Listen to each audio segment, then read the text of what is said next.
Throughout the past 22 years that Pokemon has been around, there have been a plethora of really strong Pokemon. So many in fact that I've decided to devise a list of what I believe to be the top 10 strongest Pokemon of all the times. You devised the list?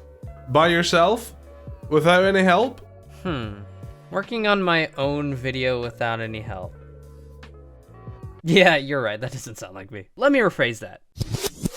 So many, in fact, that Callum and I decided to devise a list of what we believe to be the top 10 strongest Pokemon of all the times. That's better. But before we start the video, there are a couple of rules we want to lay down for you. First off, no legendaries, mythicals, ultra beasts, or megas. When we say strongest Pokemon, we don't mean in terms of the highest attack stat. We're looking at everything a Pokemon can do overall. Looking at stats, movesets, abilities, weaknesses, how versatile it is in battle. We did this to keep the list fresh, otherwise we'd just be stating the obvious. And we would also like to minimize the amount of Pokemon with the same typing because most of them function the same in battle, such as Skarmory and Ferrothorn, and would just be repetitive. But besides that, anything goes. And if after this video you're still hungry for another top 10 to watch, Eryizo and I did one over on my channel where we talk about the top 10 best Hackmons. If you don't know what that is, don't worry, we explain it on my channel. And if you guys want to check that video out, the link to it will be in the description as well as in the end card. If you guys enjoyed the video, be sure to leave a like, subscribe, and share this video with a friend. And with that being said, let's get started.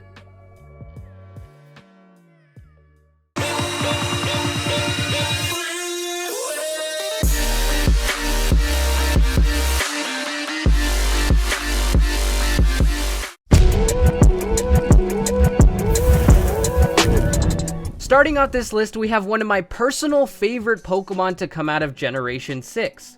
Hawlucha. At least for me, I always thought Hawlucha was very strong from just playing through the games. And that's because I had so many problems against Karina's gym, specifically Hawlucha and the move Flying Press. While it doesn't have the highest attack stat in the game, it has access to a lot of different setup moves to aid it in that department. It already has very good speed, along with 2 abilities to help make sure it's never being slowed down. As for a moveset, a typical thing to run is a fighting and flying stab move, swords dance, and roost for health recovery. In that sense, it does seem a bit linear, but there's a lot of moves you can use to substitute in and out to shake things up a bit. All in all, Hawlucha is a very uniquely strong Pokemon, which makes it a perfect fit for this list.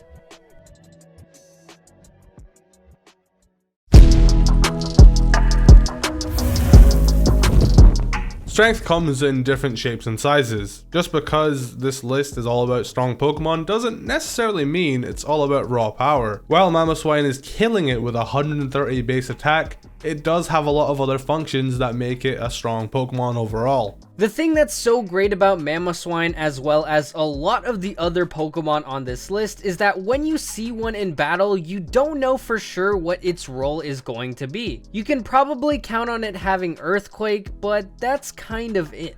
Mamoswine can be a strong lead against your opponent. If you give it a Focus Sash and some Stealth Rocks to set up, it has access to Endeavor, which, if you can survive with a Focus Sash, will allow you to bring your opponent down to 1 HP, and then finish it off with a prior AI shard. This is just one example. There's plenty of other moves or items Mamoswine can use to its advantage and still be viable. Since there's so much to talk about with Mamoswine, we'll just list out a few of its quirks rather than just going into full detail. Mamoswine can make great use of a Choice Scarf or Choice Band. It's bulky enough for leftovers to be effective. Slapping a Life Orb on it would do wonders. It gets the Thick Fat ability, meaning fire type moves are no longer super effective, and don't even get me started on what it can do with the Z move. Mamoswine is by far one of the best ice types in the game, and that's why it takes the number 9 spot on this list.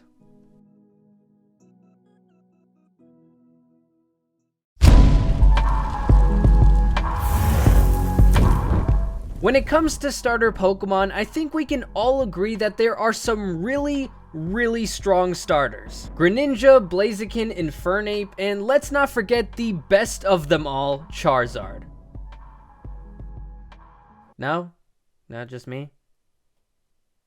Well, I think a Pokemon that both you and I did not expect to make this list would have to be the fire starter from Unova, Emboar. And no, this is not clickbait. We actually believe that Emboar is a really strong Pokemon. Let's take a look at its stats. The obvious thing to point out will be its incredibly high attack stat, but this Pokemon can also function well as a mixed attacker. Its speed isn't even that bad either. You can quite easily throw a Choice Scarf on it and it will be outspeeding Pokemon like Garchomp. Tag that along with a decent amount of bulk and you, my friend, have got yourself a pretty strong Pokemon. But not only that, I think it might be underestimated how freaking vast Emboar's move pool is. You got Stone Edge, Poison Jab, Solar Beam, Earthquake, Wild Charge, even Scald. Yes, this thing learns Scald.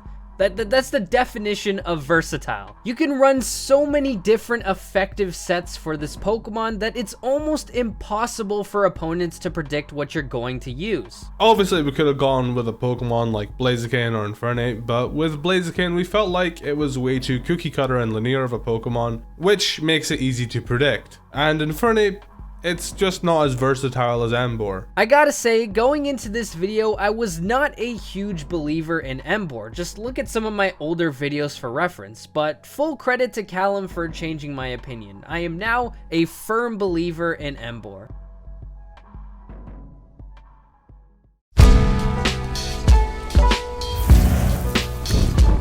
I want you guys to think of the first thing that comes to mind when I say strongest Pokemon. Personally, I think of Machamp, Rayquaza, Conkeldurr. I bet you thought of a bunch of similar Pokemon. Big, strong, masculine Pokemon. I brought this up because number 7 is the complete opposite of that and might catch you by surprise, especially if you're not into the competitive side of Pokemon. Sylveon. First off, the fairy typing is one of, if not the best typings in the game, period. And out of all of the evolutions, Sylveon got by far the best stat distributions with base 130 special defense, 110 special attack, and 95 HP. And with Sylveon's access to moves like Heal Bell and Wish, it can be very unpredictable. Versatility is one of the many things that can make a Pokemon powerful. That unpredictability is too valuable. With Sylveon, you can never be too sure if it's going to be a cleric set or if it's an offensive set. Usually having access to multiple abilities is required to make a good versatile Pokemon, but not with Sylveon. You have two choices, Cute Charm or Pixelate. Cute Charm can be useful, but most of the time you'll find Sylveon running Pixelate plus Hyper Voice. Sylveon will be doing chunks to your team because of this, and that's why we decided it deserved the 7th spot on this list.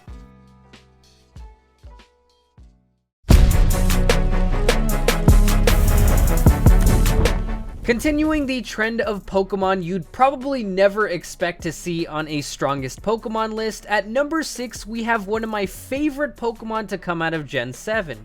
Mimikyu. And again, like Sylveon, a big reason as to why this Pokemon is so powerful is because of that added fairy typing. And while yes, its stats on the surface don't seem that good, what makes Mimikyu stand out from the crowd is its signature ability in disguise. This amazing ability basically acts as a substitution, allowing you a free turn to set up a Swords Dance, taking care of its attack stat problem. One thing I always found to be hilarious is that Mimikyu has a higher base speed than Pikachu. Base 96 is pretty respectable, but for those that it can't outspeed, like a lot of ghost types, Mimikyu gets access to Shadow Sneak. Of course, since Mimikyu is a fairy type, it gets access to the all-powerful Play Rough. Speaking of which, did you know Mimikyu had its own Z move? If Mimikyu knows Play Rough and it's holding the Mimikyu Z, it can use Let's Snuggle Forever, which is a 190 power fairy type move. With a Swords Dance setup, that move is going to be doing some serious damage. That just adds to its versatility. You have no idea what you're up against until it's too late.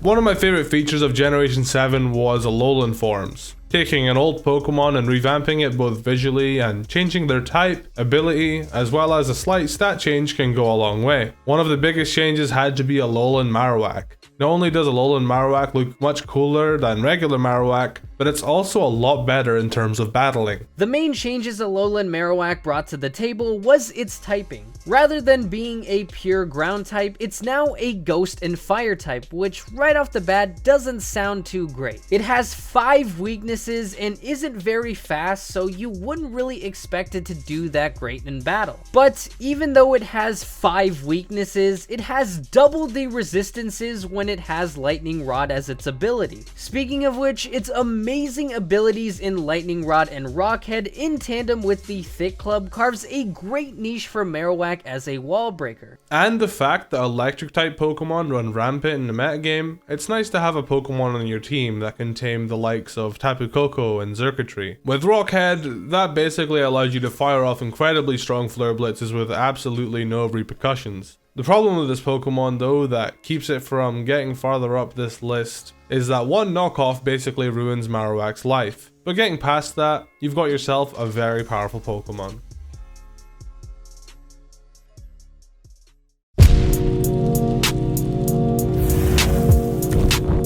I think everybody knows by now how powerful of a Pokemon Greninja is. Barring Megas, it's the strongest starter Pokemon for sure. With Greninja's abilities, godlike speed, and amazing move pool, it's becoming one of the most overused offensive threats in the metagame. It's almost impossible to predict what Greninja you're going to get. Hazards, all-out attacker, Ash Greninja, Choice Scarf, Sash, Expert Belt, the options are literally endless. And adding to its versatility with its pretty much well-rounded stats, you can go either way as a special or physical attacker, or even both. Greninja is basically the Swiss Army knife of Pokemon. The only thing working against it is its really poor defenses. But who needs defenses if your opponent can't get an attack off? While Greninja doesn't have any setup moves, it's incredibly fast with 2 ridiculous abilities. One ability, Protein, allows it to become whatever type of move it's using that turn. The other ability, Battle Bond, changes its form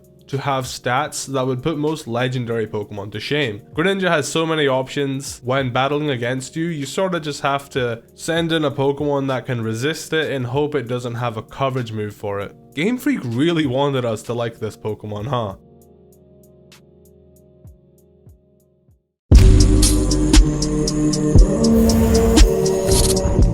Coming in at the 3rd spot, we had a tough choice narrowing it down. The contenders for number 3 were Lucario, Bisharp, and Scizor. 3 amazing Steel-type Pokemon. After a lot of thought, we decided that number 3 would go to Scizor, and here's why. As great and versatile as Lucario is, it's always outshined by its Mega Evolution. On the other hand, Scizor is one of the few Pokemon with a Mega Evolution that, in some cases, is better off without it. Which, like I've said throughout this list, means you don't quite know what you're up against. And then we have Bisharp. Bisharp is great, but it's kinda one-dimensional. You already know what moves it has from the team preview. Scizor also has almost no worries when it comes to weaknesses. Since it is a bug in Steel type, it's left with only one weakness, which is the Fire types. Ability-wise, you'll only ever see Scizor using Technician, an ability that boosts the power of moves that are below 60 base power, which just so happens to be very common in Scizor's move pool. Scizor can also make great use of Swords Dance on a turn where you force your opponent out, or if you want to be extra, you could run a defensive Scizor and have it no Tailwind or even Defog. Have we mentioned it learns Knockoff, by the way?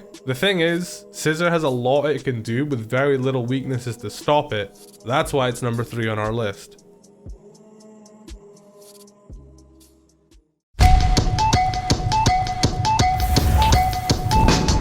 When talking about strong Pokemon, I think everybody and their mother knows that Aegislash is one of the most OP Pokemon in the entire game. I mean, it's one of the very few non-legendary or mythical Pokemon to carve a good niche in the Uber tier. And for all of you Smogon haters out there, that means it's pretty damn good. But you should already know that, considering it's also extremely viable in VGC too. First off, its typing being Steel and Ghost is excellent because it grants 3 immunities and 9 resistances, 2 of them being the very powerful Fairy and Dragon typing. Secondly, Stance Change and King Shield can easily punish physical attackers while also playing mind games with your opponent. And thirdly, those stats are just really insane. One of the coolest things about Aegislash is you never know if it's going to be a physical or a special attacker until you've already taken damage from it. It doesn't even need to do damage to you directly to take you out, as it has access to Toxic and Rest. It can just sit there in its extremely bulky shield form and stall you to death. Of course that isn't very reliable and you probably wouldn't come across it, but just the fact it's able to do that is beautiful. Like most Pokemon on this list, the unpredictability is what makes it so powerful, and there's no Pokemon that does it better than Aegislash. Well, except for one.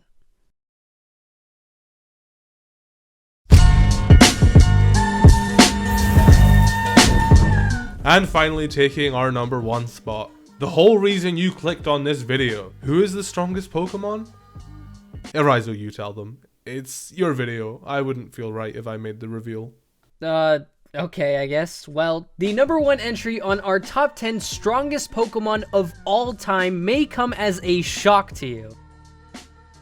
Nah, I'm just playing. It's actually not that surprising. The strongest Pokemon of all time is also the best pseudo-legendary Pokemon of all time, Garchomp. While it may seem like a bit of a generic pick for the number 1 strongest Pokemon, Garchomp has definitely earned that title. This Pokemon has been a menace since it was introduced in Generation 4, and even the addition of Fairy type didn't slow it down. Hell, regular Garchomp is better than its Mega Evolution. That's when you know a Pokemon is good. I also want to add, Garchomp doesn't even get access to Dragon Dance. If it did, I have no doubt in my mind it would be Ubers for sure. Type-wise, it has 2 of the most offensive types in the game, being Dragon and Ground. And with those 2 types, it provides great stab combos, which gives decent coverage just by itself. And speaking of coverage, it also gets access to the move Poison Jab to defend against those Fairy types. But every Pokemon has to have its weakness. Garchomp will probably want to run at the sight of an Ice type, but there's a lot it can do. Dragon Claw, Earthquake, Stone Edge, Fire Blast, even Dragon Rush if you're brave enough. And those are just the common moves. Garchomp has plenty of other random moves you can make work, just because it's on Garchomp. Look, I know I said Greninja is the Swiss Army knife of Pokemon, but Garchomp is that, but on steroids, because with its overall balanced stats across the board, there's literally endless possibilities for its movesets.